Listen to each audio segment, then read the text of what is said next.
link.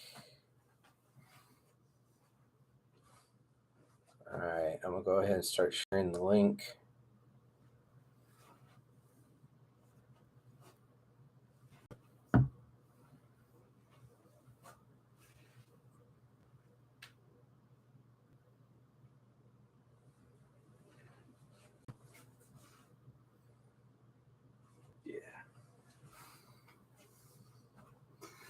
I think we're ready.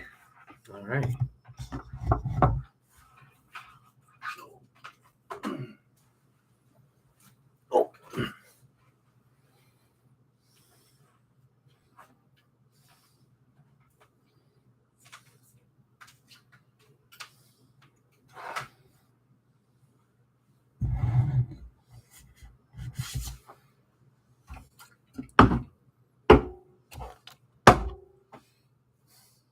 You got 3 drinks? Yep. I'm a thirsty bitch tonight. You a thirsty bitch. Yeah. Smells rap too.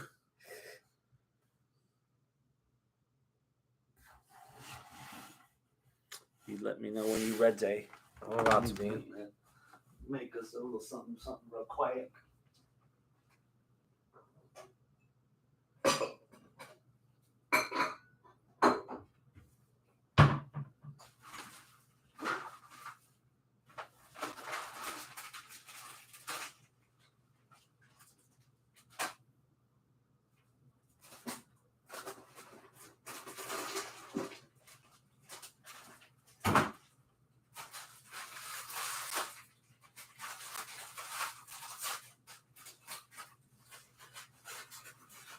All right, there we go. It is all shared.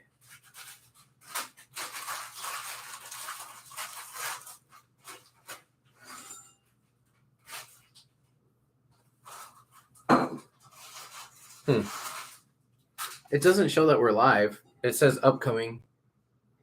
Oh, it'll get there. Okay.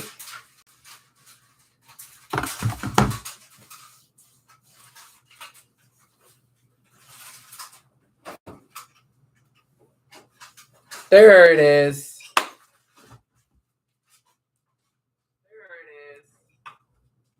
There it is. All right. What do you got there? A little sampler. Oh, look at there.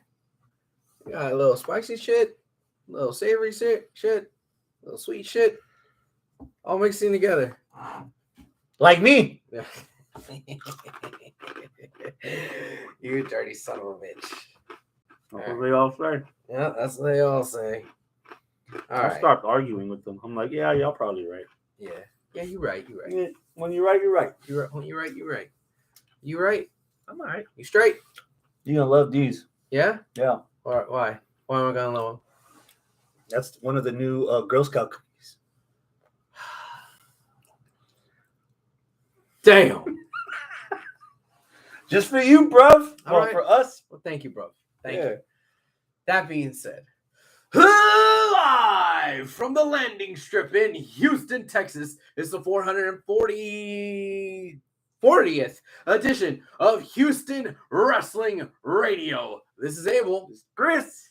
Thank you so much for tuning in today, guys. If you're joining us live, make sure you log into your YouTube account. That way you could chat along with us in the live chat. You know, you can just say hi, fact check us, talk shit, ask us questions, whatever. I'll see it, and I'll try to involve you as best as I can in the show. If you're not watching us live, that's okay. You could just drop a comment down below or go to Facebook, facebook.com/Houston Wrestling Radio. Also, don't forget to like, subscribe, hit the bell so you get the notifications for when we go live and all that good stuff. Chris! What's up, bruv? What's up, man? Bruv? I was worried that we weren't going to have enough meat on this bone for this episode. But damn, the hits just kept on coming. Yeah, it did. Yeah. Mm-hmm. It's going to be a pretty heavy AEW show tonight. So let's... And it's precisely the reason why we wanted to have this show tonight was because AEW was shaping up to be kind of a big deal. And I didn't want to go into our WrestleMania preview episode talking about Revolution. Mm-hmm. So I felt like Revolution was probably going to need its own show. That way we're not mucking up the waters there when we're trying to have our 3 hour, whatever the fuck it is, WrestleMania. Y'all already complain when it's 2.5 hours WrestleMania weekend because I got kids or I got beer or I got the itis. Mm-hmm. Yeah. So this was a good idea. Yeah. Start from the tip of top. Yeah. We're gonna go with the headline. Sure. Whatever. All right. Yeah. I don't know if we need to do the hand signal this time. Ospreay versus Takeshita is my match of the week from AEW and is my nominee for match of the year for AEW. What's currently our match of the year? I will pull that For up AEW. thusly. Currently, it's nothing. Wait. Really? Yeah, Currently, we don't have anything for AEW. nothing. How so? Currently, we have Will Ospreay versus Josh Alexander from Impact. Impact. We have Bryan Danielson against Zack Sabre Jr. for New Japan. Ah. And for AEW, we have Bupkis. All right. You are correct. I'm not even going to worry about fingering our thumbs. Match of your candidate. Boom. Right from the get-go. Bam, bam, bam. Konosuke Takeshita. Hitachi. Right. Versus Will Ospreay. Mm-hmm. The Ace versus the Billy Goat. What's up? What's up, Hector? Hector's in the live chat. ¿Qué onda, güey? ¿Cómo estás? Not that we need a third, but Hector. Ospreay versus Takeshita match of the year for AEW so far? Yes or no? I'm sure he'll chime in. Is that what the way is? Oh, way is. You're supposed to spell that with a G. Way yes. So I'm not going to spend the next 10 or 15 minutes waxing poetic about a storyline in this match. We didn't get but because there wasn't much. We don't get but 2 weeks of build for this match. We get Ospreay the week of the pay-per-view come out and actually not so much confront, but make official that this match is going to happen. Right, right. And they bill it as this is something that's going to be match of the decade. This is iron sharpens iron. That's it. That's all the story we needed. Pippen versus Jordan. That's it. Yep. In the same faction, they're going to fight each other, and yeah. Alleged respect, but they were teasing a little something more. I needed a freaking legal pad to write down all the fucking moves and shit that they did. Oh yeah, it was a work of art. Yes. So much so that I couldn't overlook a lot of the no selling. Oh, because there's a lot of no selling in there. You know, that's typical indie wrestling. Okay. Japanese wrestling. Mm-hmm. The new AEW style that they're offering, which is, as Arnold put it in our chat, 5-star matches and no sports entertainment. Okay. That's basically what that match was. All right. But goddamn, as a 5-star match, as work rate, as indie style goes, yeah, I was happy to see Konosuke not only hold his own, but have moments where, hey, Ospreay's not the only motherfucker in here. Right. And I got that too, because the way that Don Callis was built. Okay, you're not going to wax poetic about the build. I will. The way that Don Callis did the build, he was basically saying one's Jordan and one's Pippen, right? Well, I think it was kind of obvious who Pippen was. And if we want to really talk about the best NBA players going up against each other, you're going to want to talk about like Jordan and Kobe, not Jordan and Pippen. Mm-hmm. Like Pippen was good, but Pippen was the number 2 to Jordan, and that was it. When he went to the Rockets, it was shit. Yeah. I forgot about that. Yeah. He was on that super team that with Barkley after Drexler left. Yeah. And it was terrible, right? So like if I think, who's the best NBA players in the world, I'm not putting Pippen versus Jordan, but the whole reason why they were drawing that parallel is because they were on the same team. They're on the same side, and that added a wrinkle for me that I kind of enjoyed. That kind of spilled over into the match where it didn't feel too overly like they were like Like there was real animosity between the two, Mhm. which was kind of refreshing. I know me saying that there's not animosity is kind of weird to say, but it was refreshing in the way that it was trying to be framed by Don motherfucking Callis. Mhm. Don Callis sold that short build. You're right. It was a 2-week build. It was short, but he also continued to sell it on the mic. And this is where I'm kind of getting to. We're like, okay, we know who the Pippin is. We know who the Janetti is. We know whatever. But the match made it seem like Konosuke, he ain't no Pippin. Konosuke might be Isaiah Thomas or LeBron, you know? Well, yeah. Or, you know, or whoever, right? Yeah. Like he might not be a second fiddle. He might be the first fiddle player on a different team, right? Like shit, this match really made him look really, really good. Because the whole reason why I started this diatribe is because you said it made him look like a real motherfucker. And yeah, Konosuke Takeshita looks like a real motherfucker now. Ooh, so. You know, a lot of times we talk about like the indies and the flippy dippies and the things like that and how it lends itself to not being sports entertainment and not building stars. I think Ospreay kind of built Takeshita in this match. You know, Konosuke has in my mind been solidified as, oh wait, he is just as good, if not better than some of the folks that like come from Japan that were like, oh man, they're so great, and you know, and then they show up and you know they're like fucking a half step behind. Yeah. You know, that match proved that he's the other side of that hourglass. So with the 10 years experience that Konosuke will get, if it's anything like Will Ospreay, then the truth will have been told that he's definitely that guy. Hector says the match told the story. Sometimes the actions in the ring speak louder than words. Right. The 2-week build normally would be completely lacking for me, but I don't know. I dug it. I dug it. It was quick. It was dirty. It made sense. It didn't try to overly complicate things in wrestling where sometimes it does, where they teased a little bit of tension, but not animosity. They were still on the same team at the end of the day. They are believing what their fucking cult leader is telling them. They're believing it, and they were really trying to compete to see who was the better guy between the two. So I can't see any faults. Now, that being said, yes, it is my pick for match of the week. I'm willing to move it on to match of the year. You said the same thing. Now, Hector in the live chat brought up, what about Ospreay versus Fletcher? 3 days later, Wednesday night, we had Ospreay versus Fletcher in a pretty much the same kind of situation.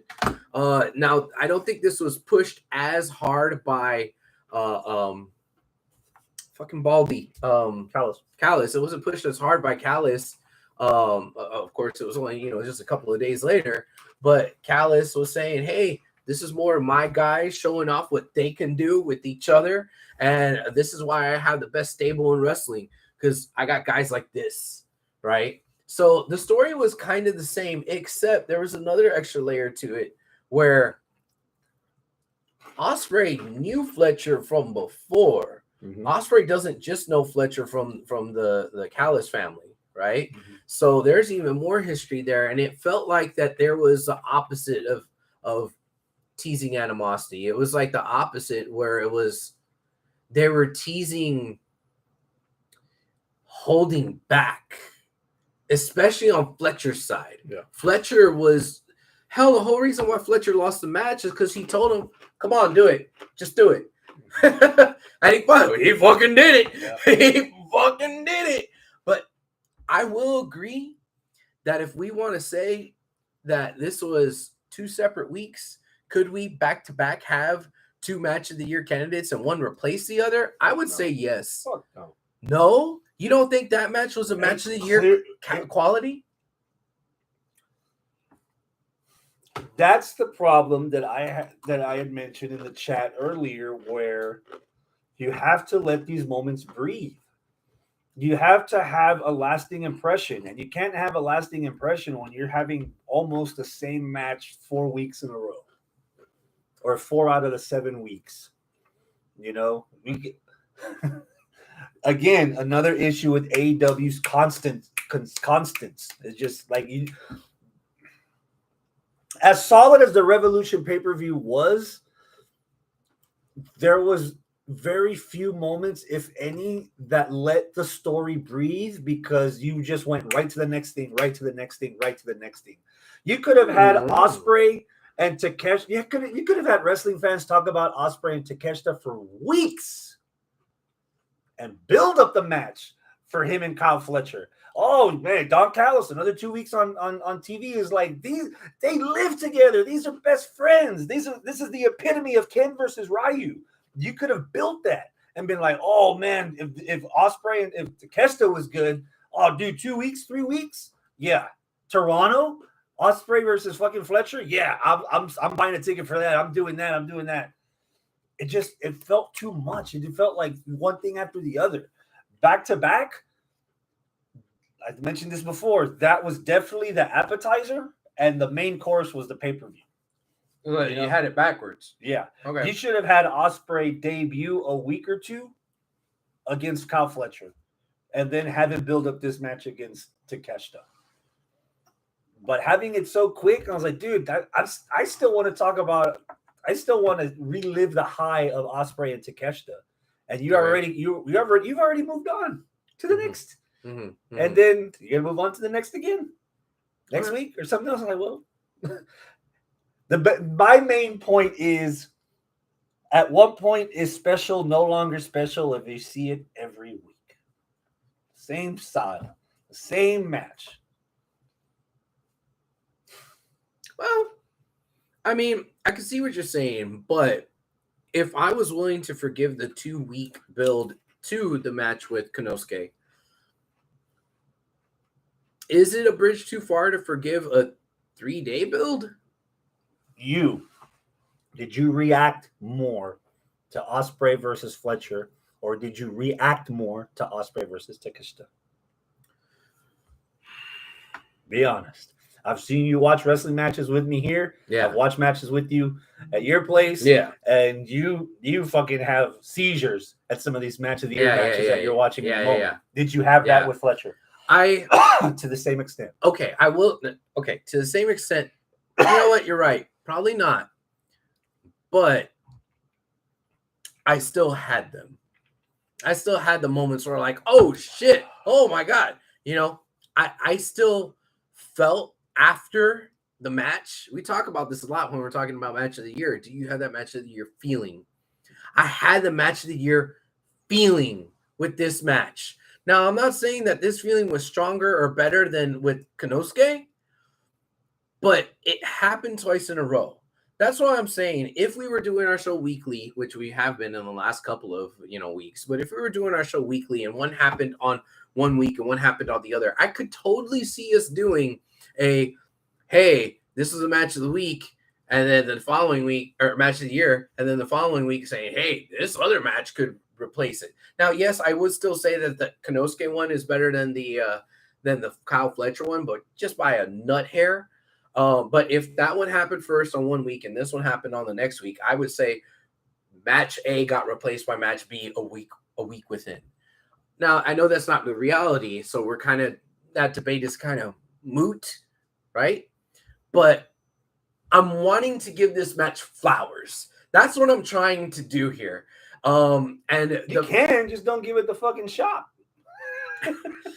Well, then shut the fuck up. I'm gonna give this match flowers. You did give it flowers. Okay, there you go. This match was match of the year caliber worthy as well. To you. Right. Apparently to Hector in the live chat too. Hector says with the Konosuke match had the hype of being Ospreay's first match. Yeah, as an AEW member. Yeah, you're right. For argument's sake, what if the story was that Don is making Ospreay run the gauntlet with the Callis family? Yeah, that could work too. I'd imagine that if it was a gauntlet, the final boss wouldn't be Fletcher. Mm-hmm. Right? Who else is in the Callis family? Hobbs? Mm-hmm. It probably should have been Fletcher, Hobbs, Konosuke.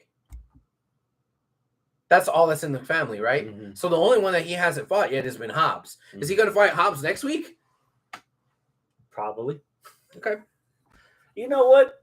Probably not. Okay. But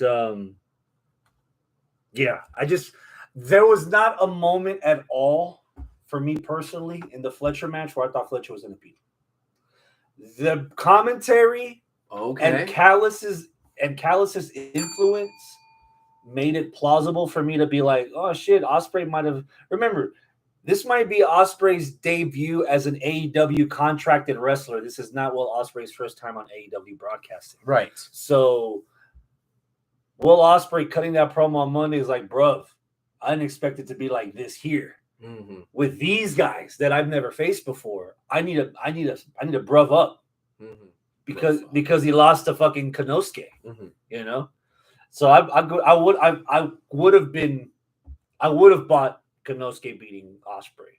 Okay. I will say that I think there was more meat to the story having Callis on commentary mentioning how they lived together when they first got here, and we're 10 minutes in the match and Fletcher still hasn't targeted the bad back that Konosuke hurt on Sunday. Mm-hmm. Like there was a lot of stuff there where the commentary team did their job of giving you reason why this match was important, which I bought. But I feel like it's tedious shit. Like match of the year candidate when there's commercials, nah. I'll take this match in front of 17,000 people that I saw the whole thing without an interruption. That's fair. That's fair too. Yeah. So all right. I mean, at the end of the day, we're doing the Omega thing again. We got Ospreay on 2 matches of the year so far, and the possibility of y'all throwing him around on another one. Yeah. Right now it's like, okay. It's weird because we've had Ospreay for years. Ospreay and Takagi is on our list. Mm-hmm. You know, he's no stranger to match of the year, so it shouldn't be that it's not the excuse that we're like suddenly crushing over him like it's a new car smell. Like we smelled this fool before. We know what he can do with talent that is not his style. Yeah. Let alone talent that's his style. Mm-hmm. So with that, I'm more looking forward to see what he does with Powerhouse. Yeah, because that is going to be a different style. Yeah. Can Ospreay slow down enough to make Hobbs a threat? Or can he call a match that makes Hobbs looks better than he did when he walked in the ring? Exactly. Yeah. You know, that's going to be the hard thing. Yeah. And to be honest, he did that for both of these guys. He did this for Fletcher. He also did it for Konosuke. Maybe for the other guy, Mark, what's the guy's name? The one with the cakes. Yeah. Cake guy. He might have to go through Cake guy in a little bit. Awesome cakes. Yeah. And then you'll wonder after a certain point, do I need the Callis family? Do I already have my own family with UE? And we just import UE over. You know, and that was the other thing. Both Fletcher and Ospreay threw up the crown thing. I don't know how you do it, but you know, like that. They both threw it up. So it's like, oh, wait a second. That's kind of a hanging thread there with the storyline. Like, are they gone? Are they just in the Don Callis family? And they're still known as, you know, United Empire? Or is United Empire going away? Was that just a callback? What's the deal? You know, Aussie Open is still Aussie Open. So whenever Cakes come back, you know, the other two are going to be Aussie Open. But are they still United Empire, all three of them? I don't know. That could have been, again, you know, I'm starting to agree with you here on the let it breathe part. If they had let it breathe and or maybe let it build, they could have addressed that kind of angle about it. Like, oh, hey, United Empire, are they, you know, still a thing? Are they not a thing? Well, under Don Callis, this is the Don Callis family. You don't have the United Empire anymore. You belong to me. So, you know, you forget about that United Empire and you guys go out there and you prove to me that you belong in the Don Callis family.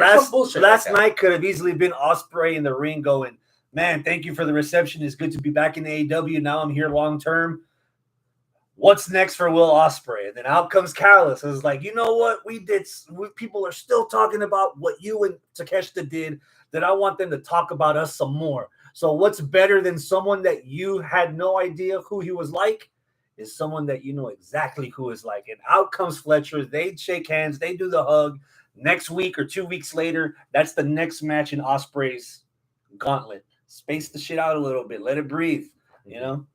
I wonder how much more condensed AEW's storylines are going to be going forward now that they're cramming another pay-per-view, because we have Dynasty in 4 weeks or 6 weeks in St. Louis. Okay. That's the next pay-per-view. All right. We'll talk about that later on. Yeah, I don't know.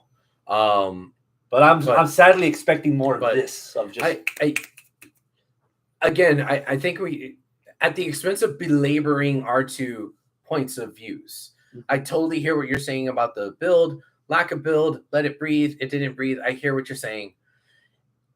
If you were in a coma, Chris, this whole year, and you woke up in 2025, you're like, Abel, what did I miss? Show me the best matches. And if I were to say, hey, don't worry about the storyline, just watch this. And I showed you Ospreay versus Konosuke.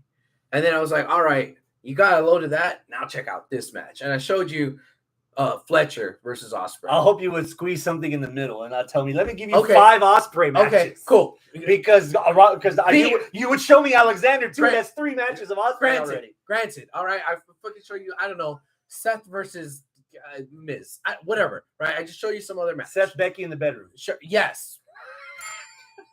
Say I did that. And then to break up Who's the man? You're the man, baby. That was that. Yes. And then I were to show you this match, and I didn't give you context of what the storyline build was. And you're just looking at the match between the bells. Between the fucking bells, this match was excellent. Which one? The Fletcher one. You know what? Both. To be honest, between the bells, both are fucking excellent. I think between the bells, both are at like a 9.9. Right? I think the Konosuke match benefits more from what little build it had than the other one, but I think just in-ring technical ability, what happens between the bells, the moves, and the fucking, I don't want to say choreography, but what they fucking did, I think both of them were fucking excellent. Story. You know what match had story? I'm going to let you keep talking because you have to explain to me your feelings towards Eddie Kingston after his match with Bryan Danielson. Oh, that was a great fucking match, man. That was a great match. I liked the build. I liked the storyline in the match. And I like how Eddie Kingston kind of overcame, and it made a lot of sense. And it was good, man. And this is why I've been saying for a while, Eddie Kingston's completely underrated. He's a great wrestler, and I fucking love him. And he should just keep on doing what he's doing. And you know what? I can't wait to see more out of Eddie Kingston. He's a great freaking wrestler. In the chat, did he have this opinion about Eddie Kingston last week? Last month? We're in March. Last year? I've been saying it for the longest time. He's completely underrated, and people just don't understand Eddie Kingston. People just don't get it, and it's fine. You can not get Eddie Kingston. It's a little bit of an acquired taste, but like once you finally replace the mirror in the bathroom and realize you looked a lot more like him than you thought? I don't know what you're talking about with that, but like, Eddie Kingston's great, man. Like him and Jay White, they are both amazing, phenomenal wrestlers. And I've been saying that forever. I love both of them. Yeah, they're great. What? Why are you laughing? You son of a bitch, What? Do you disagree? Was that match bad? Here's a hot take for you. Okay, give me a hot take. I would put this match over Ospreay Fletcher. What? Get the fuck out. Defend yourself, sir. Because it had wrestling and it had story. Okay. Build. Yeah. It exceeded my expectation. Mm-hmm. I didn't even have Fletcher versus Ospreay long enough for me to have an expectation. Okay. Kingston and Danielson was fucking good. You know what the cherry on top was? What was you it? know where AEW failed me and a lot of their wrestling fans and their general audience? What? Where? They failed to air the fucking 3-minute promo I shared of you guys backstage of Eddie Kingston and Bryan Danielson, both in the same trainer's room, licking their wounds, getting taped up, getting iced up, and watching the light bulb go off in Bryan Danielson's head. Oh, yeah. That his hubris blinded him to not just Eddie, but other people like Eddie that he has no idea. You know, and I'm so happy that American Dragon finally came around. It really makes sense that that's what it took. That this match is, what it took to finally turn someone around like Daniel Bryan, or Bryan Danielson, I should say. You know what? It's fine. We can forgive him for that. I love Danielson. Danielson is a great wrestler, and you know what? I'm glad you're on board with me. You love Bryan Danielson, but it sounds like you're in love. Yeah. With Eddie Kingston. Oh, absolutely. And I'm just glad that I could share that love with one of my favorite wrestlers, the American Dragon. So now that Dragon is on the same page as me with how he respects Eddie Kingston, I'm over the moon, man. So yeah, him and Jay White, man. Jay White's so good, dude. Like, you won't understand. Like, if you go back to some of his shit in Japan, there was a lot of people that said he was boring and they didn't really get him. But if you really watch Jay White, Jay White's fucking awesome. He's a great heel. He has great heel work. Eddie Kingston is a great babyface. He has great babyface work, but you don't realize it because it's kind of nonchalant, but he just kind of pulls it off like the everyman. So you got to really get it with Jay White, and you got to really get it with Eddie Kingston. And you know what? No, he's Abel. He's not Mark. That's how it works, man. So I really hope that a lot of other there might be some haters out there, right? There might be some Eddie Kingston haters. I hope that they can be turned around. They can be turned around. Just listen to Bryan Danielson. So just between us girls. When was the moment that he turned you around? What? When was the moment that Eddie Kingston turned you around? I don't know. I don't know. It's been so long. I wouldn't be able to pinpoint it. I would. I love our moments together, bro. What are you talking about? I don't know what you're talking about. Man. Anyway, so yeah, salute to Eddie Kingston. I apologize to any fans that are asking why it's taking us so long to talk about this. So let's go ahead and talk about it now. Thumbs up or thumbs down for Sting's retirement match? 1, 2, 3. You got one thumb up, one thumb down. I got one thumb up. Okay. It was beautiful and ridiculous at the same time. You know what? That's fair. Because Arnold says thumbs up. Hector says thumbs up. That's fair. Because in the middle of the match itself, I remember thinking, I don't know if I hate this because it's dumb or if I love it because it's fun. Mm-hmm. And that was my thought exactly. If you bring it back to this is an ode to Sting, fuck it, man. Let Sting cook. What was it that Sting did that mimicked Hogan when Hogan was tearing it up in WWE and Sting was in WCW? He did the fucking Hulk up. Of course, he did the gorilla pounding of the chest instead of the thing, So, but that's what he did. He fucking no-sold. And he no-sold in this match. He no-sold his ass off in this match. That man should have died like 5 times in this match. Which is ironic because Darby should have died once. And he should have done state debt. Cry him a river. Cry me a fucking river. It was Sting's bucket list match. Yeah. You're right. Arnold says it was stupid, but it was my stupid. He got a weird ass stupid. Yeah. It's weird because the complaints that I had were kind of remedied in this match. Like Sting Darby was dead enough that Sting had 5 or 6 minutes where it was just Sting. Yeah. Against both of the Bucks. Yeah. And then he had the cool tag moments. The intro at the theater, the little video thing, that was awesome. That was cool. His kids as his old Sting counterparts, that was really rad. Cool. Yeah. That was on the verge of being stupid. But once I realized that it was his kids, I was like, oh, all right, that's kind of cool. Because if they got like local wrestler jobbers to like just dress up as Sting, I'll be like, man, that's whack. Yeah. But it's his sons, and his his sons are actually trying to beat up the Bucks. Yeah. Okay, this is cool because they're getting their comeuppance when the Bucks beat them up. Yeah. Tornado tag. It was good. Yeah. As expected, tag title tournaments starting in a few weeks. I'm guessing the finals is a dynasty. I was expecting the Young Bucks to announce themselves as a first round bye all the way to the finals, as EVPs would do. Yeah.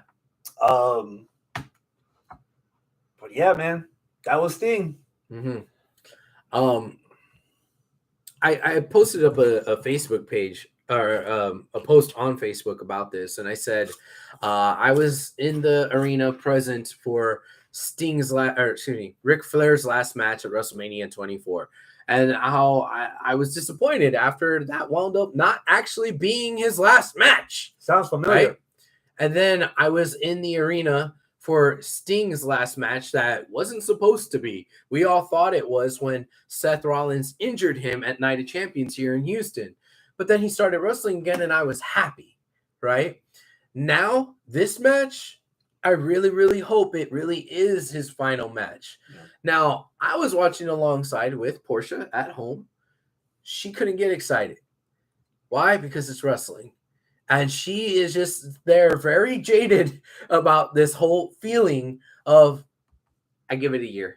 She straight up said, I give it a year. Maybe some money from the Jericho cruise will come around, or maybe some money from Saudi Arabia come around. Because, remember we said the same thing about HBK. Oh, HBK, he's actually going to retire, and he's going to do it, and he's going to stay retired. That was until the Saudi money came around. And did he have a banger of a match in Saudi? No, he had the opposite of a banger. He got banged. He had a noodler. Like he had a mash. Yeah, he had a mash. No banger. Yeah, just mash. Yeah. Yeah, no bread, no water, only mash. Like that's it. It was God damn, shitty. Why did Booker T come back? I know, right? So it's sad that we can't get excited for it, or some people like Portia can't get excited over it because they're just anticipating when he's going to overstay his welcome and come back and have another match when he's even older and it be not a banger. Now, this match was definitely not a banger. This match was just fucking fun. It was good, not because it was a great technical spectacle like with Eddie and Danielson. It wasn't like or Flash with Ospreay and Takeshita. Exactly. It wasn't 500 RPM. It was a decent match with old school callback to the 80s and 90s, no selling, story driven, sports entertainment stuff mixed in with weird ass, crazy, mind blowing hardcore shit. Right. So it was a nice, weird amalgamation, which kind of describes Sting a little bit, Yeah, so I think it was a good send off. What did you think? Hector says, I got Sting coming back for one last match versus Undertaker for Mania. No. I don't think so. Okay. I think Undertaker's done. Okay. Yeah. Damn it. What? Now the Porsche's jadedness is rubbed off on me too. Damn it, Porsche. We'll have one more match too. I was gonna say if no one's around to hear the sound, they sold out just on Sting's retirement alone. But I don't know. Oh, hold on. I'm getting cues. I need to have another match because I need 25 minutes in the ring to talk. Right. I really wish that they aired what happened after on Dynamite uninterrupted in its entirety, because we got little clips of what happened and how he actually got to have his little farewell speech afterwards. But damn it, I get it that's really special for Greensboro. That's where they were. Greensboro? Yeah. It was really special for them, but I kind of want to see that too. Throw that shit on Dynamite. Ric Flair's speech after WrestleMania 24 when he lost to Shawn? He didn't. Was Shawn's speech after WrestleMania 26 after he beat Taker? After he lost to Taker? No, but they did a send-off, right? The next day. Is that what it was? Yeah. Okay. Well, they didn't do the next day here. It didn't happen on Wednesday. They didn't even do it right. Yeah. They fumbled it twice. What did you think of the story that Hangman and Swerve... Portia said, and I'll keep doing it too. Motherfucker. That they hated each other so much. That Mick Foley is doing a death match this year, says Hector. God. See? Okay. Yeah. You never stay retired. Sorry. What were you saying? I'm sorry. Fine. Who's the opponent? But for Foley? Who's the obvious choice? Darby? Yes. Yes, it's Darby. I don't want to hear anyone talking about Moxley. Fuck that. What does regardless of wrestlers' selfishness, whoever's booking the show still has to figure out what is the benefit for the other person. What does Moxley benefit by beating Mick Foley in a hardcore match? How much higher does Moxley's career go because he retired Mick Foley? As opposed to how high does Darby's career go that he survived Mick Foley. Mick Foley. Yeah.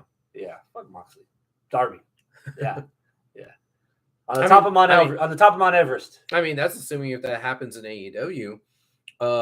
Hector says, or Onita? Onita? Onita? Oh. Onita? That fucker's so old. God, that match's gonna be all. Who's gonna carry that? No. Okay. Mox gets to finish his story from years ago. What? What story?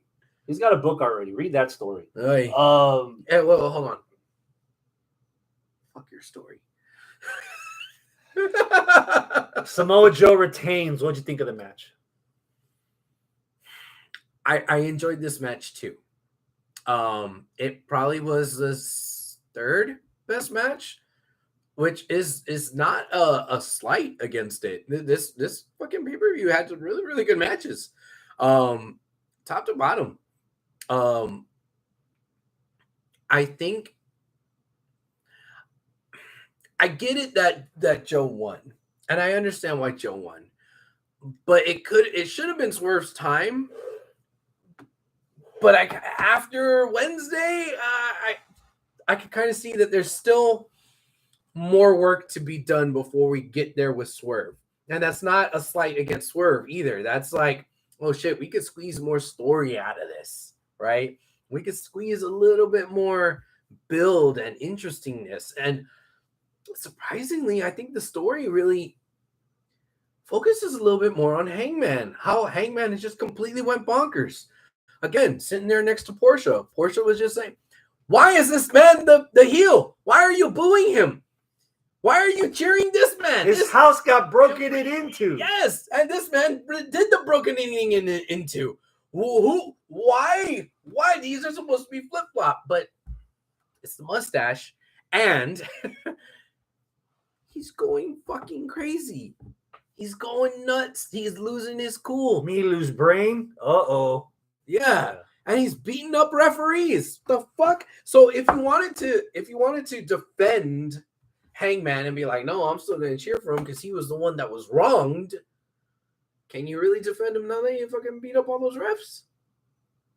Can you? No. This is interesting.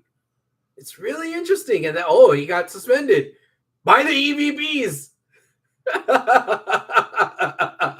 All right. Yeah, I'm digging it. I'm digging it a lot. As I called it, Joe was going to leave with the belt. I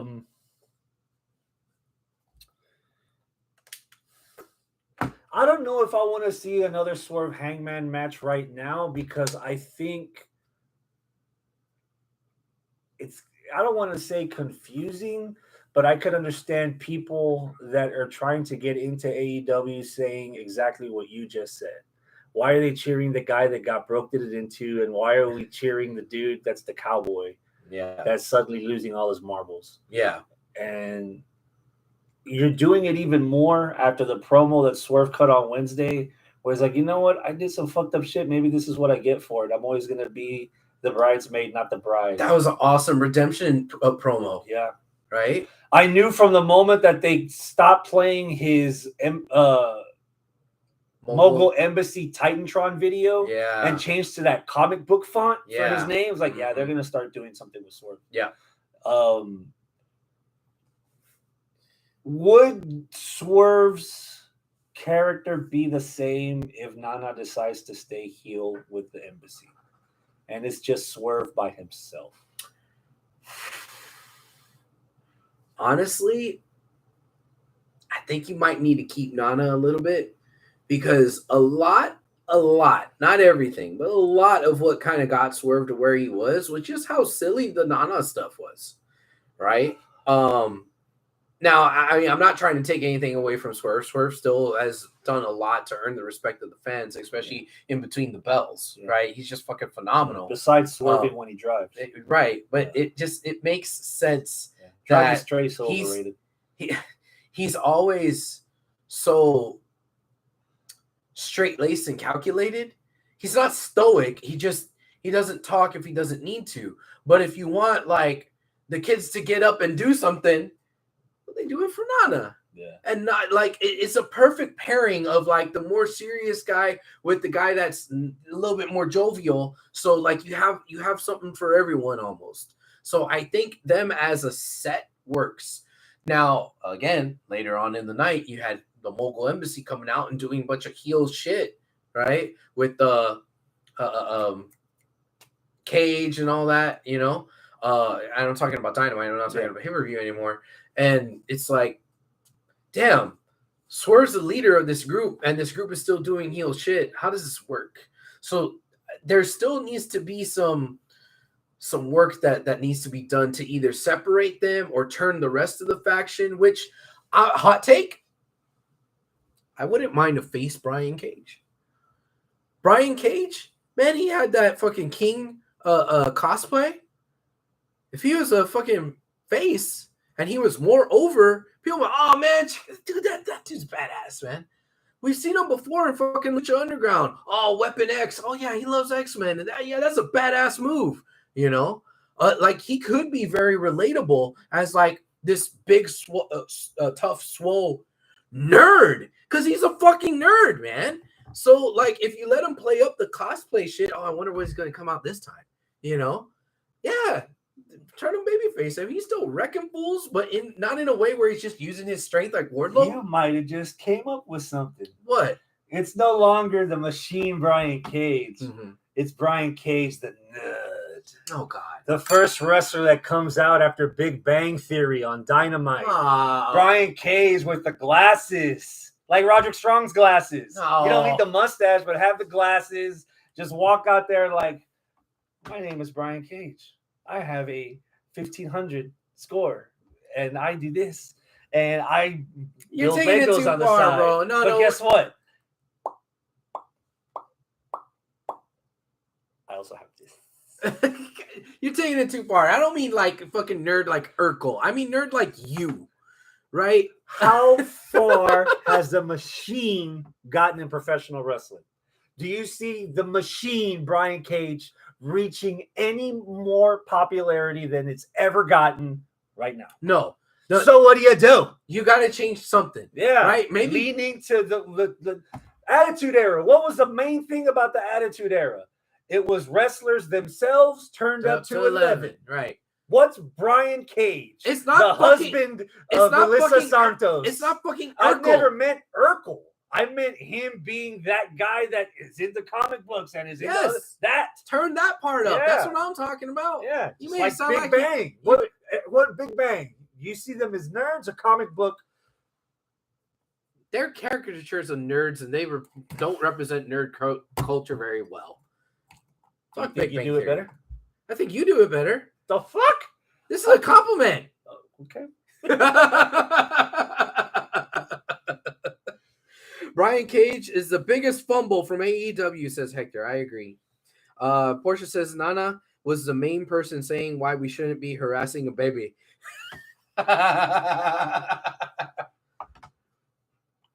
Question. Yes.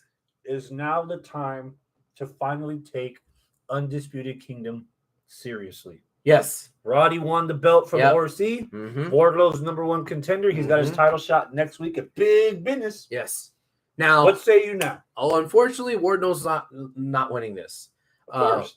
It's at Big Business. We just had Joe defend against the two other bigger threats. I'm disappointed.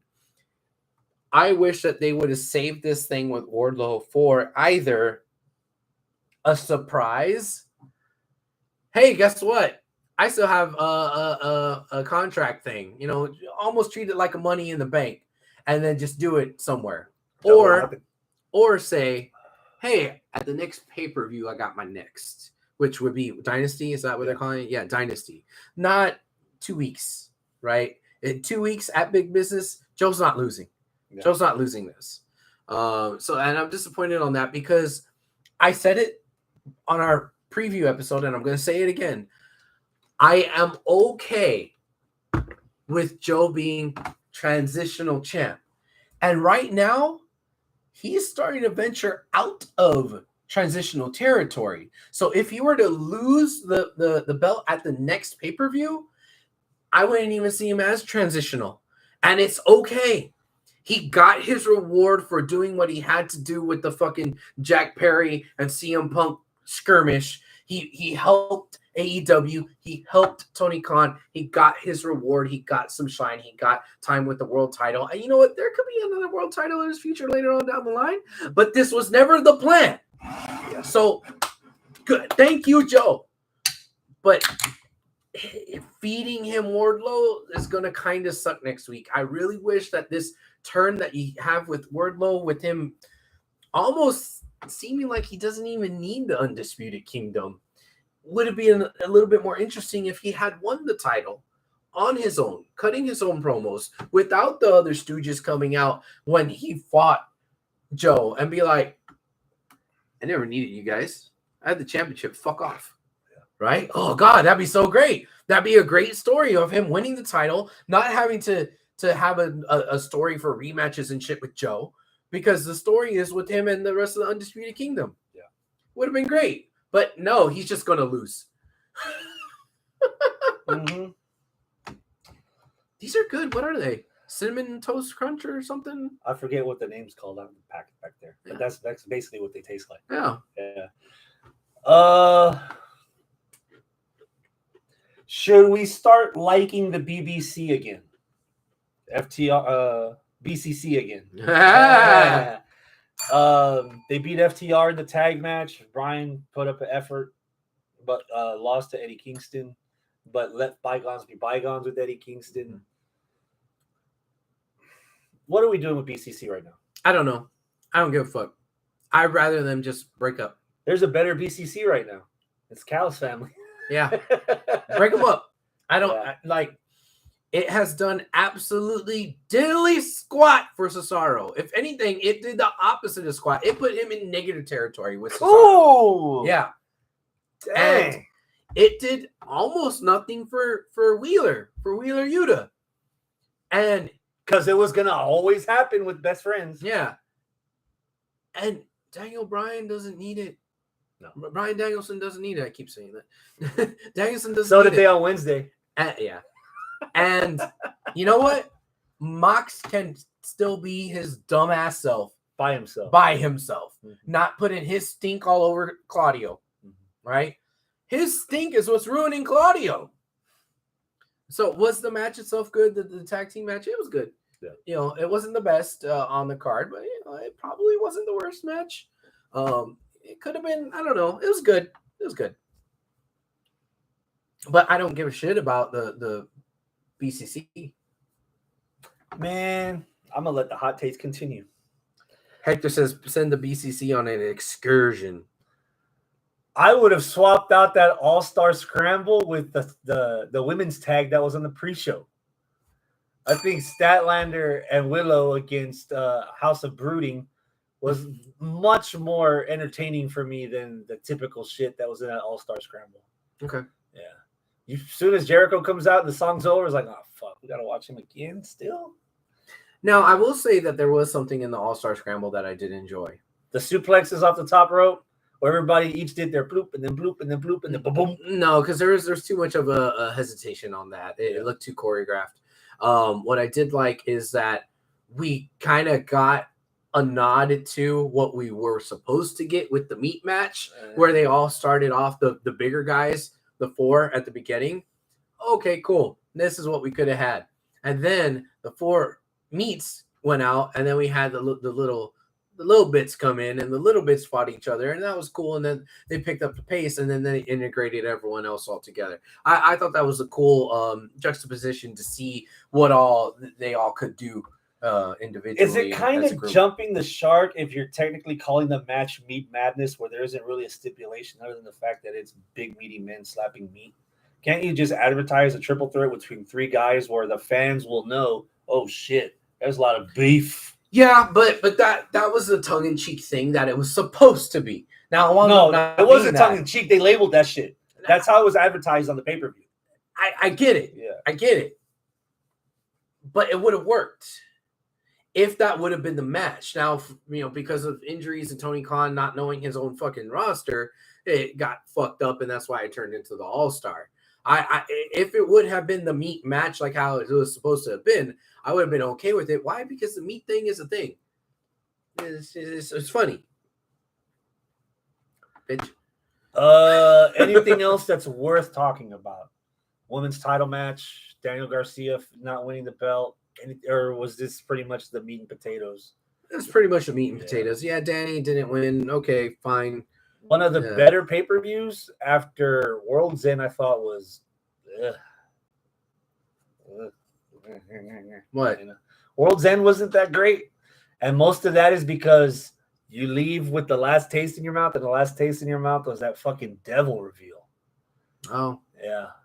This pay-per-view was a lot better. I still feel like it has that issue of you need to let some endings breathe a little. You need to space stuff out in between instead of 1, 2, 3. Oh, congratulations, the match is over. On to the next. It's a 4-hour pay-per-view. You can't find time to let things marinate. Yeah.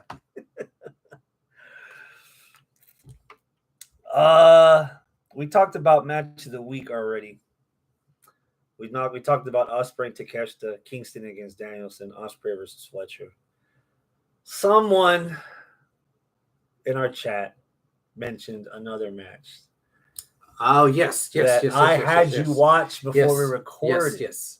So why don't you tell the listeners and the viewers what you thought of Gunther versus Dirty Dominic Mysterio? For a random match on Raw, if I had watched it live without the context or whatever of like, oh man, you need to go back and watch this match, I would have been very pleasantly surprised with the match. I would have been very pleasantly surprised with what Dom took. I was gonna say did, but yeah, he took he took some shit in that match. He took a couple very vicious power bombs. He took several very vicious chops, which you come accustomed to see out of Gunther matches. Yeah. That's his forte. Yeah. So I would have been very pleasantly surprised with like, oh shit, Dom really got his ass kicked by Gunther. You know what? Good for Dom.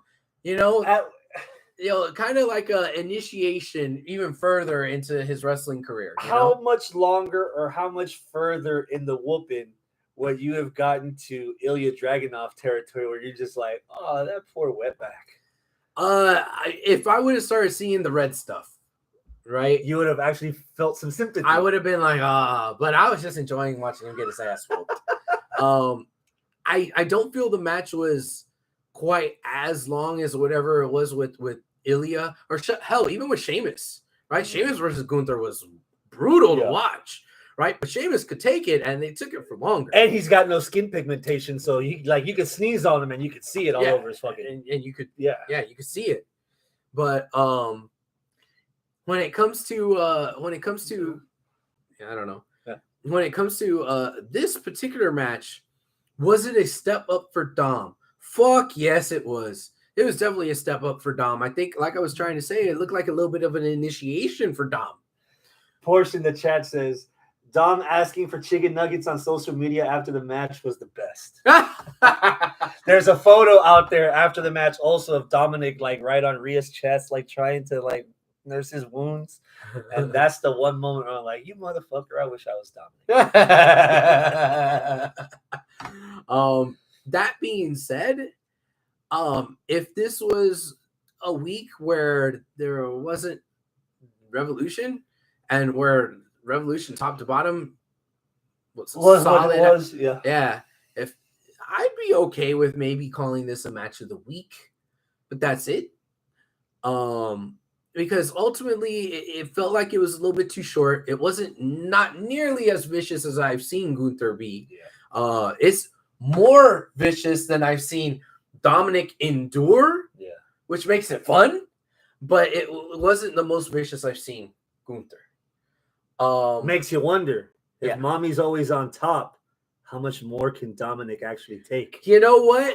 And if we could see that part 2, Gunther versus Dominic, and the entire shirt does come off, and he's just waylaying on his chest, and you see the fucking chest marks. All right. Gunther beats him again, then Gunther goes back for seconds, and out comes Rhea. Oh, man. And Rhea stares down Gunther. Yeah. What do you think about the match? Because you had opinions. In the microcosm, I thought it was entertaining for what it was. But this is also getting to that AEW level of who are we supposed to boo and who are we supposed to cheer? Because you don't normally take breaks in between.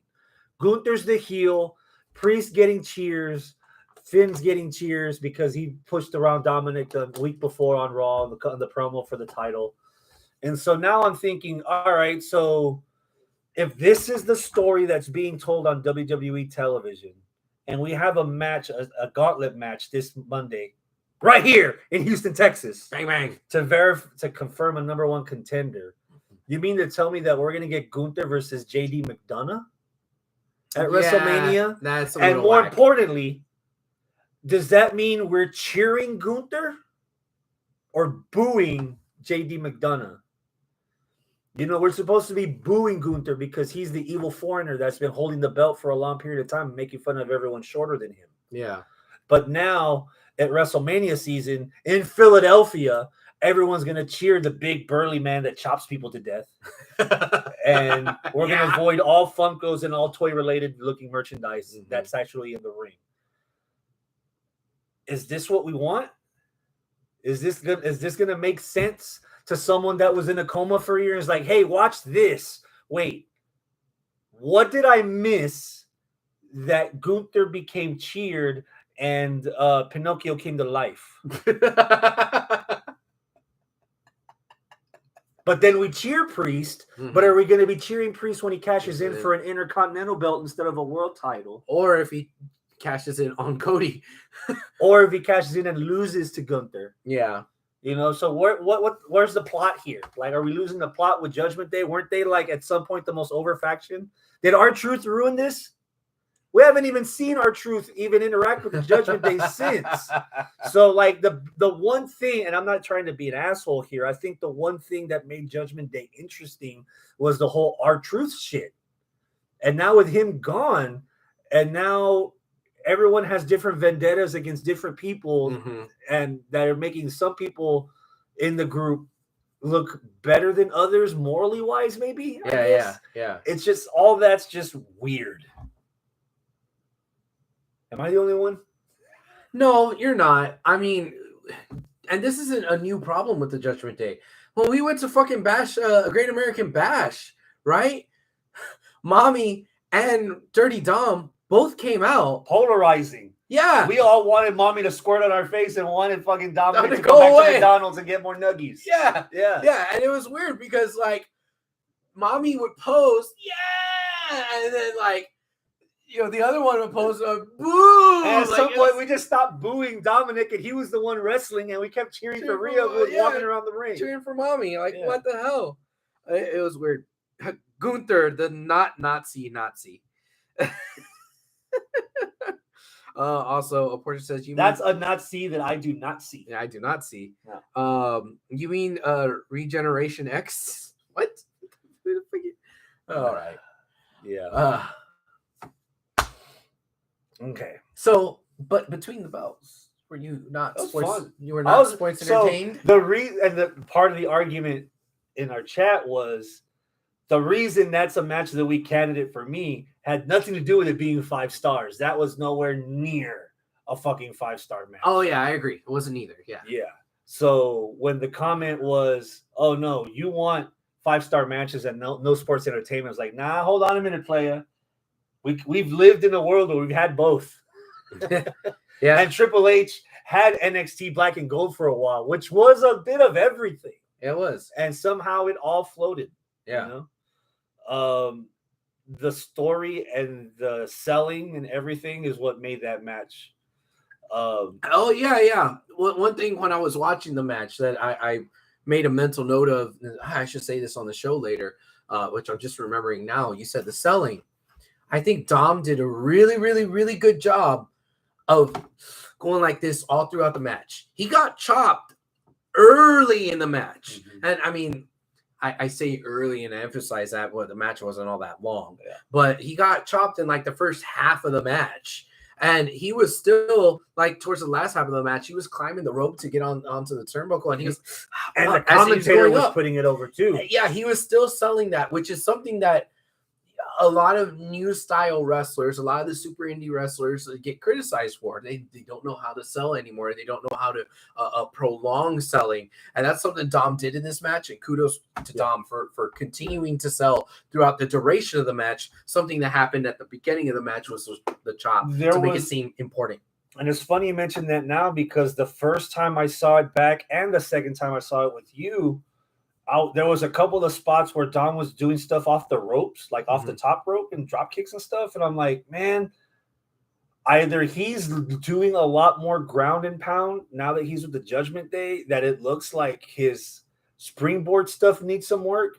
And now you just hit the nail on the head for me. Motherfucker was beat the shit. So of course he needed to put his hand on the top rope when he bounced from outside the ring, out from inside the ring out. And he had his hand on the rope for a little bit to guide him. Yeah. I'm like, oh, that wasn't sloppy. That's him because he got fucked up. Yeah. And there was another, I think there was one or two more spots like that where I'm like, that's not what I've normally seen Dominic do, is clean. I forget he's with Gunther. He's not clean right now. He's dirty. Yeah. Or like as Priest says, sucio. Yeah. When he called him sucio, I snickered. Yeah. Like, hey, sucio. Hey, so speaking of that. Yeah. Story.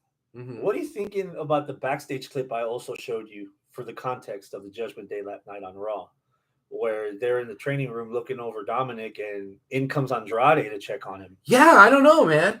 Well, because even Priest was like, "Supremo, okay, like that your cousin? What's going on?" He's like, "Oh no, just look after him. He could be useful for us." Yeah. So there's like, oh. Could Andrade join Judgment Day? Maybe, or be a mercenary. Yeah. Everybody's got to have their Cobra Commander. He's got the mask and everything. Yeah. I mean, it's been a while since we had the APA gimmick. Some news bits. What do you think of Guevara's suspension in AEW for the match with Jeff Hardy? I almost feel as though this was look, man, we don't really want to suspend you, but we kind of have to save face, because you did technically break this rule, and and Sasha's coming next week. Yeah, so we want to make sure, and we got to do right by Hardy, so we don't want to make it just seem like we're going soft on you. So you know what, we're gonna go ahead and suspend you, but just spend some time with your kid. I know you want to go back and see your kid anyway.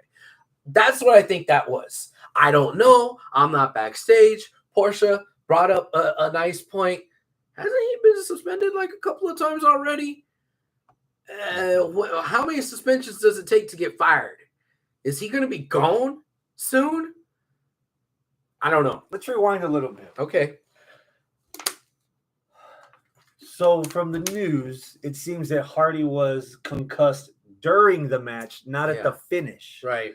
So you have Sammy, you have Jeff Hardy, and you have the ref. Right.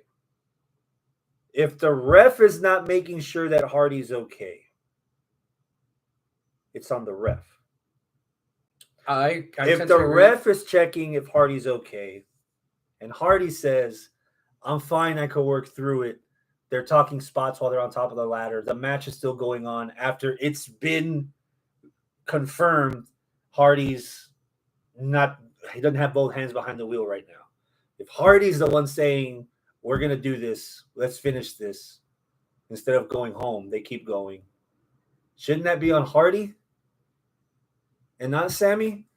I was under the impression that the reason Sammy was getting suspended was because he concussed Hardy with that finish. Yeah. Where his knee or his ankle went right on Jeff's face. Yeah. But if you're telling me Jeff was already 3 fries short of a Happy Meal before Sammy went even up there. Oh, that was before the match. Yeah, well, North Kakalaki, that's how they rolled down there. I'm failing to see where Sammy gets the blunt of this. Hardy shouldn't have his hand on any wheels. Thank you, Portia. Why is Sammy the scapegoat here? I don't know. I'm not sure. Maybe this is kayfabe. Maybe he just needed some time off because something's going on with the baby and Taya. Wow. Yeah. Upgrade. No, downgrade. Hey, it's 2024, man. Still downgrade. But yeah, maybe there's something going on with them. Maybe that's what it is, and we just don't know. And this is just kayfabe. I don't know. I don't know. But if Sammy's not fired and Sammy's just suspended and he's gonna come back, cool. I'm all right with it. I'm not worried about Sammy. I'm more worried about MJF. Where the fuck is my favorite wrestler? Kind of surprised how AEW is still putting up a fight with MJF and Omega on the shelf. Adam Cole wheeled out. Mercedes hasn't debuted yet. Britt Baker's out, and Hayter's also out. Yet that brand as a whole is still trucking. Yeah. I think, and Sting is retired. retired, and Darby's going to be gone to jump off a mountain. Yeah. I think the bigger loss is Jack Perry. No. Well, Jack Perry's gone now too. Not at all. Fuck that. Oh, cry me a river. Yeah. Santana's gone. Santana is gone. Talk about a division that could use some help. I can relate to this with my current job where there's people there that have forgotten the concept of you're not getting paid to like people, you're getting paid to work with people. Right. And regardless of whatever Santana and Ortiz had, and they had a match on like Rampage or some throwaway collision or somewhere where it was already done and Santana beat Ortiz. All right, you got it out of the way. We need real, competent, capable tag teams. And y'all were one of the great ones when we started. Right. What the fucking fuck? Especially if they're trying to do a tag team tournament now. And the whole promo package about the tag team was, oh, we were so great with the tag teams. We had the best tag teams in the world. Look at how great this tournament was. Oh, Santana and Ortiz are a big fucking part of the success of the early tag team division in AEW. Yeah. I will never forget the pay-per-view in Impact where it was the Lucha Bros against Santana and Ortiz, and Phoenix is on the ladder with Ortiz or Santana, and they do the Spanish fly, and halfway through the Spanish fly, the fly's like, no. And instead of doing a full rotation, they just like went, brutal. Bro. My manager has said, you're so good with customers. And I said to them, I'm paid to be. Yep. Dang. Thank you, Portia. Ran into a customer outside of work once. And they're like, I wasn't expecting you to be as stoic as you are when you're out here. You're a completely different person when you're at work. It's like, yeah, that's what I get paid to be. Like, you don't hear me cussing, or you don't hear me listen to my Metallica or my torn jeans or my fucking weird ass hair, or just me like looking down, not giving a fuck about anybody. It was like, So, I mean, I'm sure it would be different if you're getting paid $3.5 million a year over 3 years for like Okada is. 2 billion yen, billion with a B. Yeah. For a 3-year contract that translates into $13.53 million. Wow. That's a lot of coins that you could drop on the ground for his entrance. Yeah, that's a torrential downpour for a Rainmaker there. I think ketchup okie doke. I think you said this in our group chat, our friends group chat. Or was it Arnold? It was one of the two of you. Wow, if it was something true, it was probably me. It took a lot of balls on AEW's behalf of not only debuting them, but Hector. It was Hector that said this. Sticking him in the elite, turning him into a heel. That takes a lot of balls. Sticking him in the elite. Apparently, they look like this.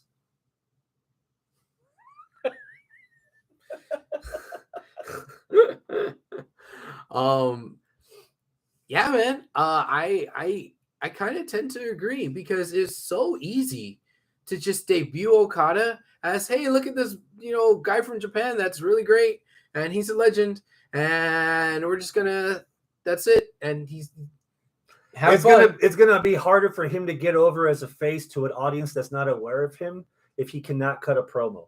As a heel, he doesn't need to cut a promo. Go back to Russia, you foreigner. Yeah, because he's a foreigner. He can't cut a fucking promo.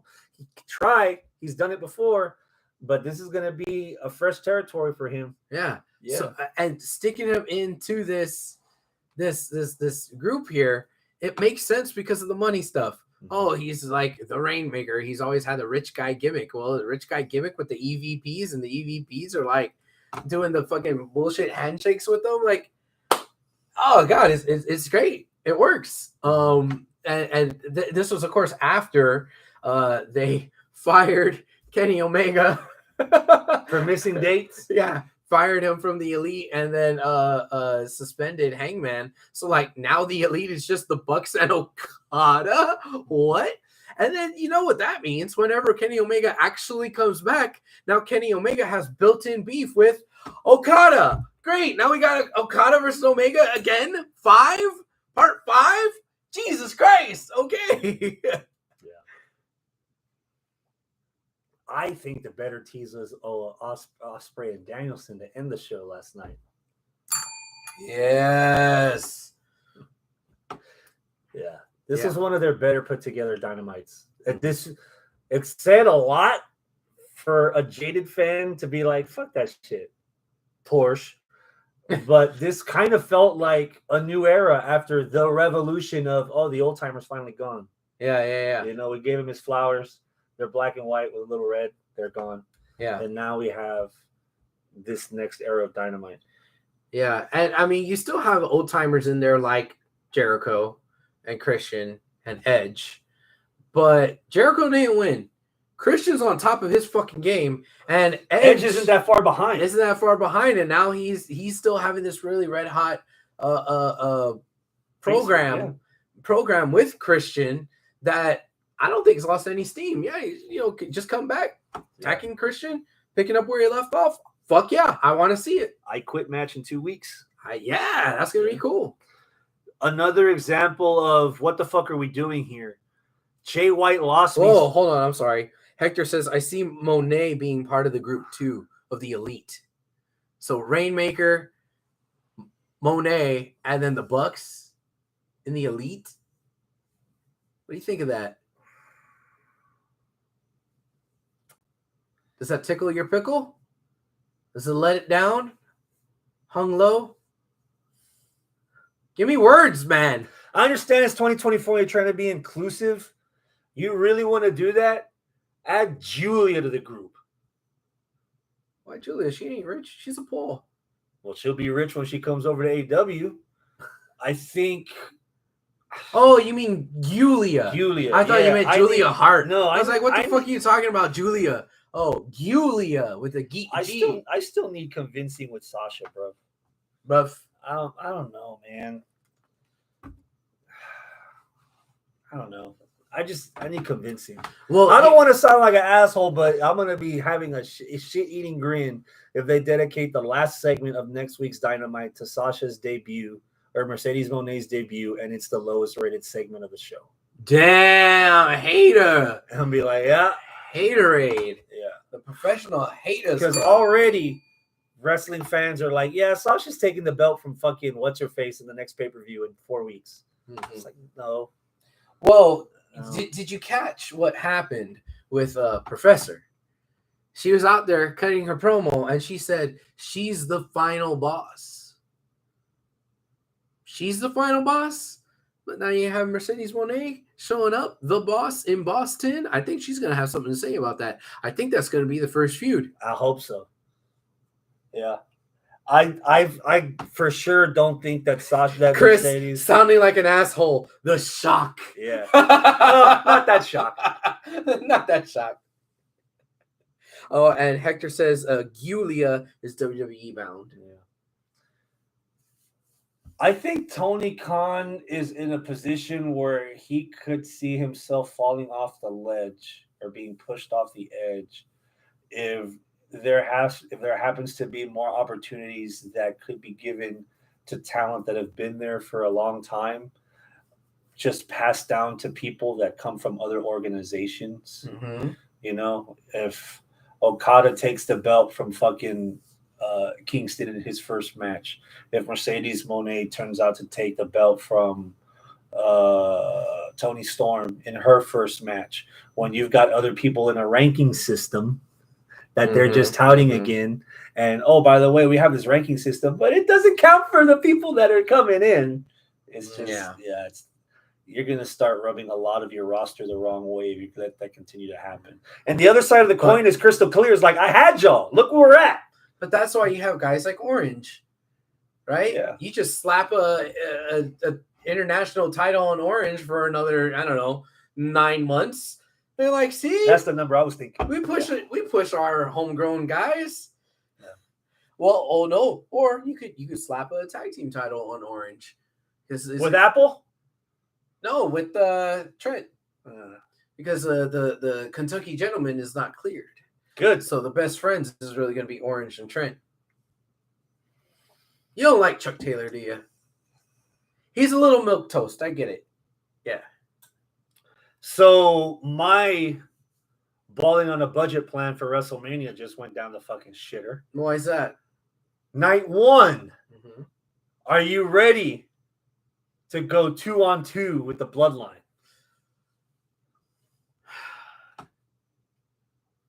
I think I remember saying that I don't want this to be at night 1, but I'd rather have it at like the go home Raw. Because then that means that we're gonna double up on the championship matches. And I don't know if I want to see Roman and Seth and Cody all pulling double duty WrestleMania weekend.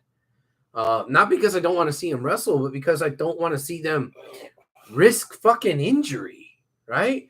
Like, let them have. Hey, Rhea, you're not going to main event night 1 of WrestleMania because we got the old timers coming back to get more shine. So we'll let you main event your home country in a pay-per-view that. Yeah. Because you're not going to main event night 2 of WrestleMania. No. Because now we have a Universal title and a WWE title. I don't know. Am I happy for the match and happy for the storyline? Yeah, but I don't like the timing of it. I don't know if it needs to be night 1 of WrestleMania. But then again, you're going to have The Rock just fight on a Raw? No, you got to have Rocket Mania, obviously. So you can't ask for both, with both hands out. I want to watch the world burn. All of them get hurt on night 1. Let's see what you do on night 2 of Mania. Okay. What do you do at night 2 of Mania if one of your 4 guys that are in that tag match legitimately gets hurt? What do you do? What do you do if Seth gets hurt? What do you do if Seth gets hurt? I don't know, man. God, what do you do if Cody gets hurt? Well, yeah, Cody doesn't finish the story. The only gleam of hope not hope, but the only exception I would have given when Cody first cut that promo that says, you know what? I want to take everything from you, which means I'm not going to do it at WrestleMania. I would have expected a pay-per-view in Madison Square Garden so he could have won it in the same place where his daddy almost won it. That would have made some kind of sense. That'd be some kind of Stone Cold healing of the wound. Oh, shit. Or, throw in Sammy. Okay. You got alternates, I guess. Okay. Cody, Sammy. No, hold on. Cody, Seth, Roman, Rock.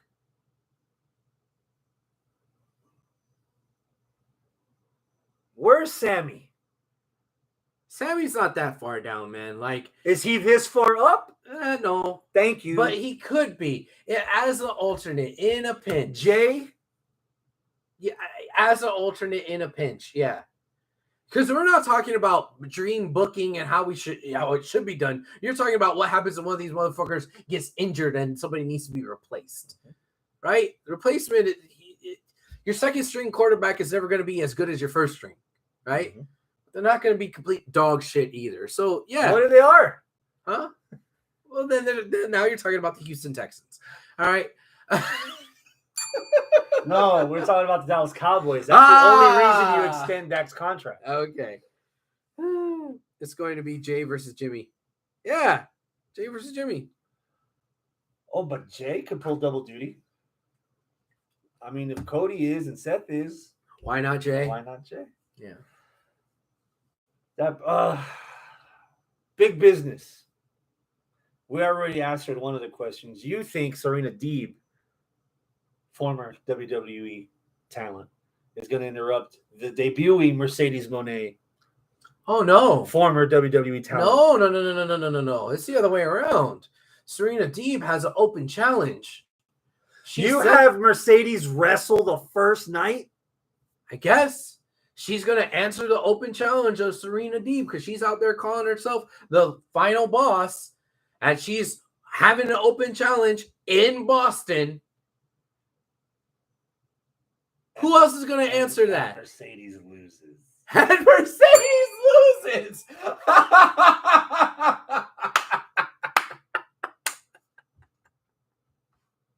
You really want to watch the world burn. So let's make something clear. It's not about watching the world burn. What is it with? I thought AEW. Oh man, we gotta love AEW because they're great at storytelling, long-term booking. What's the long-term booking if XYZ debut wins their first 30, 40 matches? I'm not saying it's good. I'm giving you my prediction. Yeah.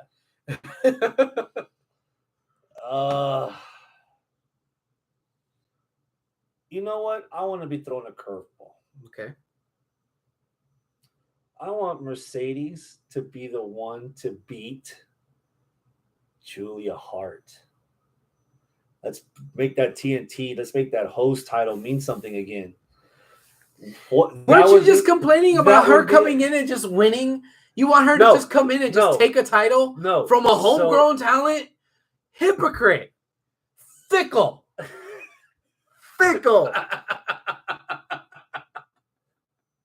See, because here's the problem, man. Right now, what's your problem? It's the season, man. The season of what? It's award season. It's Tony's time. Ah. You don't muddy all that up with the Mercedes junk. Yeah. No. You let Mercedes. Who did Punk work with first? Was it Moxley? No. Who did? Was it MJF? Was it Starks?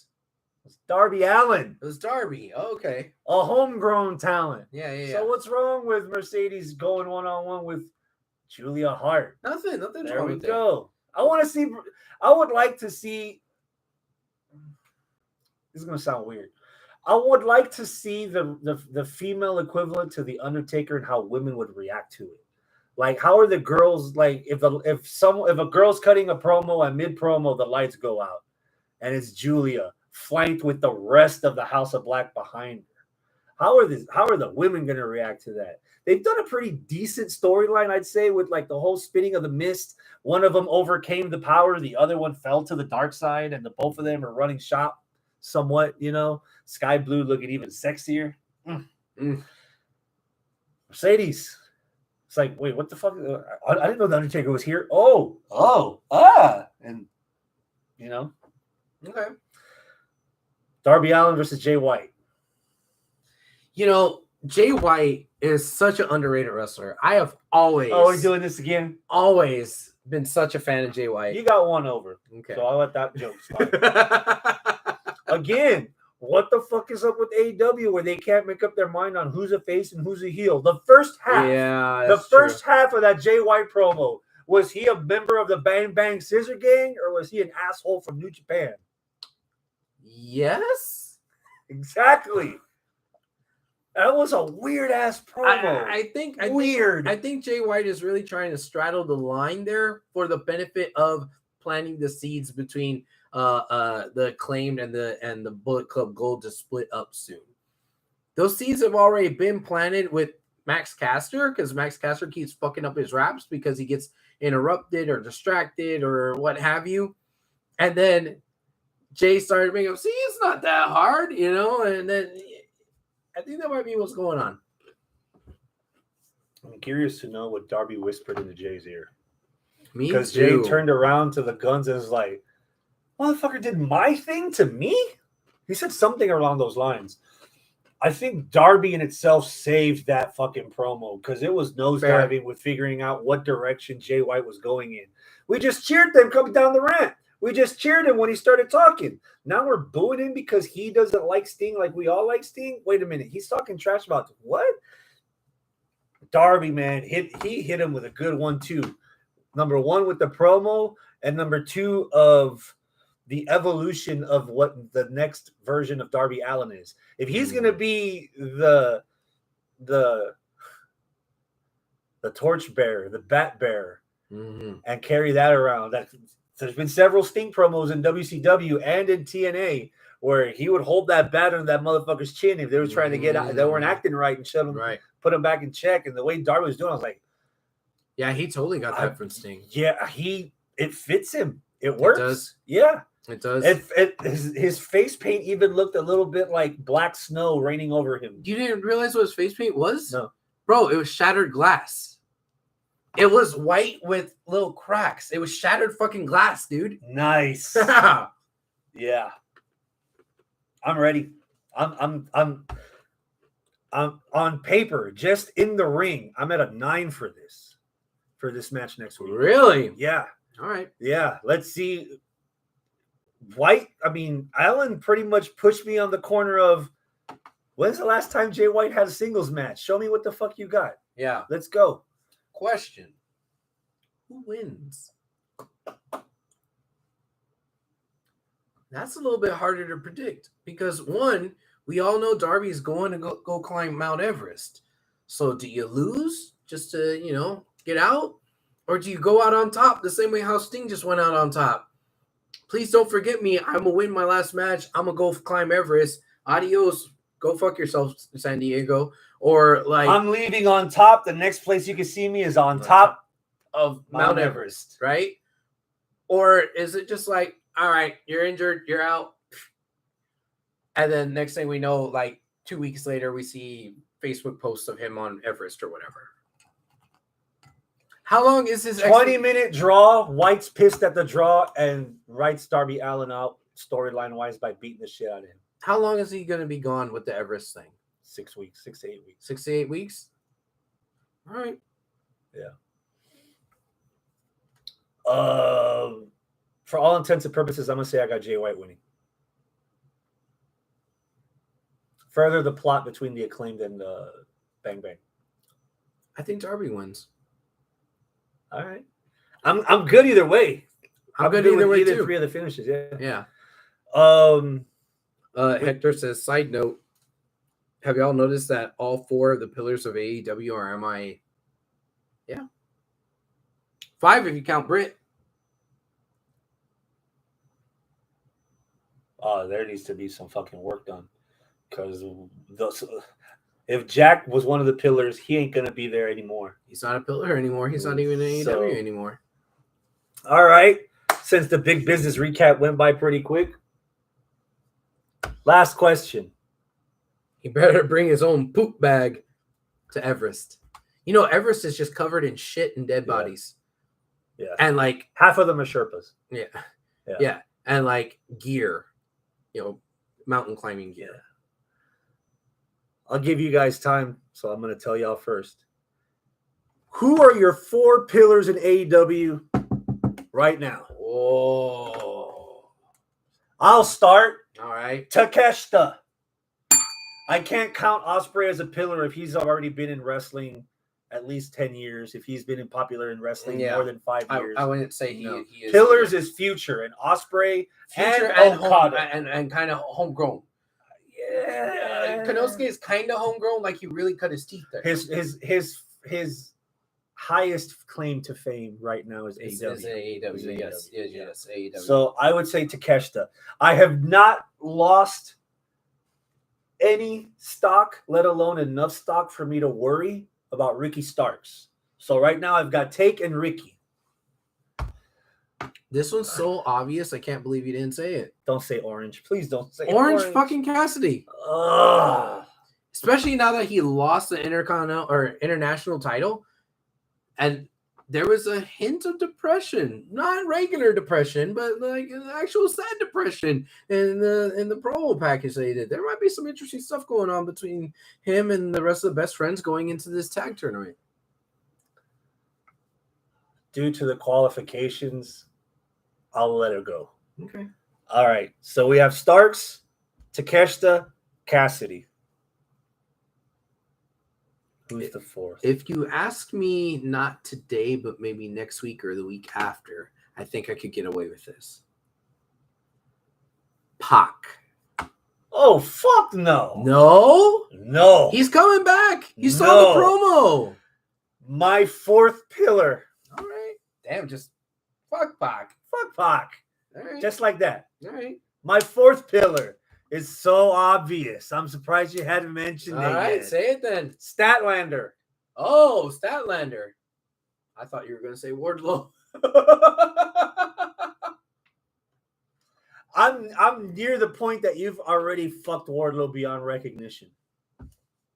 Especially if he's going to lose next week too, Joe. It's so all is riding on what happens after the loss. Yeah. To figure out if I have any investment left in Wardlow or not. Okay. So I have not lost. I've gained investment in Statlander. Ooh. Do you want to hear other people's picks? Go for it. That's why I asked. Portia says Darby, Orange, Starks, and Julia.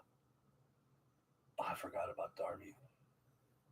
Well, yeah. I mean, Darby is pretty obvious of a choice. But wasn't he part of the last pillars? Yeah. All right. Swerve. Hector says Swerve. So the point of the question was all four of the pillars are MIA. So that's why I went with four new pillars. Oh yeah. So because Darby's respectfully, for now, don't count Darby because Darby's on his way out. The whole point of the question was okay. Hector's question that all four of the pillars are currently MIA. Right. So I came with four more. Hector says Swerve, Konosuke, Kingston, and Starks. I'm there with Swerve. I would agree that the best work from Swerve and Kingston right now have been from AEW, but they haven't. I'd say pillars like guys that are going to last the next 10 years. Kingston's already been wrestling for 15. Swerve has been around the block in the independent wrestling world, and he had a stint in NXT. That I don't know if I would put either one of them as pillars. Pillars being like, all right, the next 10 or something years, these are your guys. That they haven't been anywhere else. The other thing with Eddie Kingston is that he had some great work in TNA as the leader of LAX. Yeah. I mean, I tell you, I loved LAX, him being the leader and trying to take it away from Conan. That was some great stuff. Like, running over that little boy. I've been saying Kingston is great. Kingston is fucking awesome. Yeah. Who else? Any other different dissenting opinions? Portia says she'll switch out Hangman for Darby. Okay.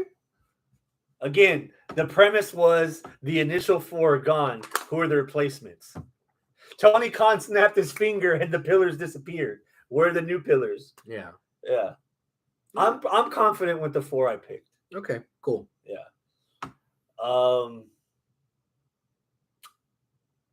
The next time I like Statlander. I like your Statlander pick. Yeah. Sorry, go ahead. The next time I see you is our WrestleMania preview episode. Yeah. What, 2 weeks? 3, I think. 3? Yeah. So it'll be me, you. Scott. Who else? Scott has made it for sure. Hector? Arnold? Arnold's not even in the chat. Arnold's not even here anymore. Yeah. Hector, you gonna be able to make it? This is WrestleMania, bro. You could put some whiskey in the bottle and just let the kid go to sleep for a little bit. That's all you gotta do. We It's will fine. be doing our WrestleMania preview either the Saturday or the Sunday before Mania. Oh. So we might not have the complete cards of everything. Arnold said he'll be there. Oh, Arnold is there. He's still in the live chat. Hey, all right. Yeah. And he says, Dylan, and Dylan. Who the fuck? Or Dylan. Yeah, that's right. Dylan, and Dylan. Who the fuck is Dylan? Yeah, either the Saturday or Sunday before Mania. And it obviously can't be the day before because I'm going to be... Portia says she volunteers. She'll be on deck. Oh, okay. In case someone snaps their fingers and 4 of us disappear. She'll be like our Sammy and our Jimmy She'll Uso. be the ring announcer that's always pitching the beers to Steve Austin because we're going to...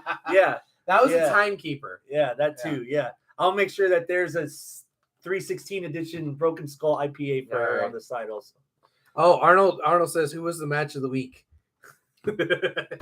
That's what you get for showing up an hour and a half late. We already talked about match of the week, match of the year is Takeshita and Ospreay. Yeah. But we talked about Gunther and Dominic for a little bit. Yeah. Rewind. And Fletcher. Yeah. Trying to make Fletch happen. Yeah.